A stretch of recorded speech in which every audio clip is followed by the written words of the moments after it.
Bonjour à tous, petite vidéo surprise du week-end et on va parler de la Datsun 240Z que l'on a vu dans le Wheeler Dealer de cette semaine. Alors à la base je n'avais pas prévu d'en parler, mais comme j'ai vu qu'il y avait pas mal de commentaires passionnés la concernant, je me suis dit on va fouiller un petit peu dans son passé. En préambule, je voulais vous dire que sur la chaîne, je vais mettre des nouveaux thèmes en place, toujours en rapport avec l'automobile bien sûr.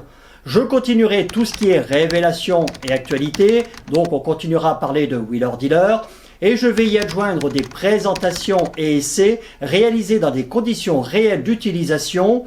Et puis, comme vous me l'aviez demandé suite à ma vidéo du Nouvel An, il va y avoir des reportages chez des constructeurs, des préparateurs, etc. Tout ça, ça arrive, il me faut juste m'organiser et contacter les bonnes personnes.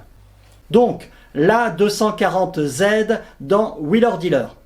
On ne va pas tourner autour du pot pendant 107 ans. Vous savez que depuis 2-3 ans, ils nous masquent soigneusement les immatriculations par des plaques noires. Et là, ils nous exhibent fièrement la plaque californienne de cette auto et son immatriculation. Jerry part de chez le vendeur avec ses plaques US, puis arrive au garage Wheeler Dealer avec des plaques masquées au format français. Bon. Pourquoi pas? Certains me diront que c'est tout à fait normal, que James Bond lui aussi avait des plaques tournantes sur sa DB5. Mais bon, vous commencez à me connaître maintenant, cette histoire de plaques US bien en évidence, un peu trop en évidence même peut-être, ça m'a quand même un petit peu intrigué. J'ai sourcé cette voiture aux États-Unis et je l'ai retrouvée en vente en mars 2020 avec des plaques périmées puisque valables jusqu'en octobre 2018. Je n'ai pas mieux comme photo de la plaque, mais la couleur orange du sticker de l'année correspond bien à une validité de la plaque jusqu'en octobre 2018. Lors de la vente dans l'émission, elle était avec un sticker bleu ciel qui ne correspond à aucune année récente. Je n'ai pas trouvé d'explication à ça. J'ai essayé de joindre le vendeur aux USA pour qu'il m'en dise un peu plus, je n'y suis pas arrivé. Elle était en vente à 20 500 $, en imaginant qu'il les négociait à 20 000 $.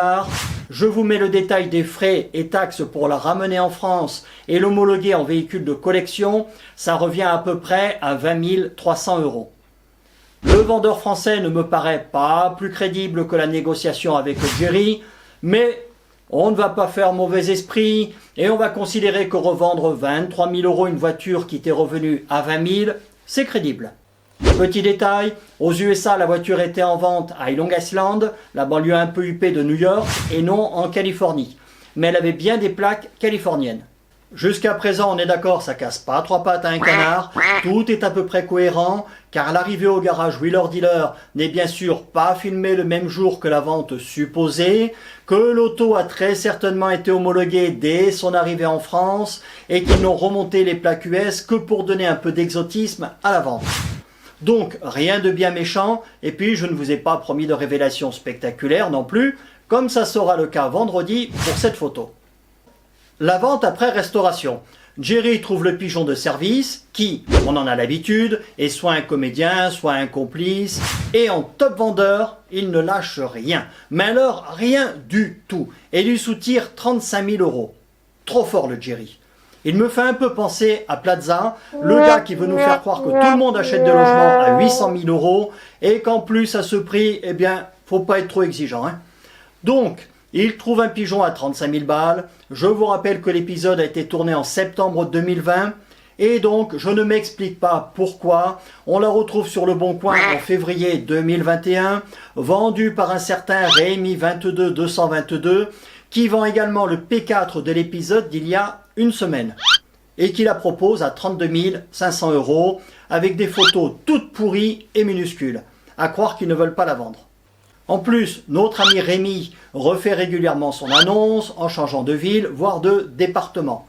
Mais bon, certains me diront que c'est tout à fait normal, tout comme Twan, Floride et tant d'autres pseudo-bidons utilisés par la prod.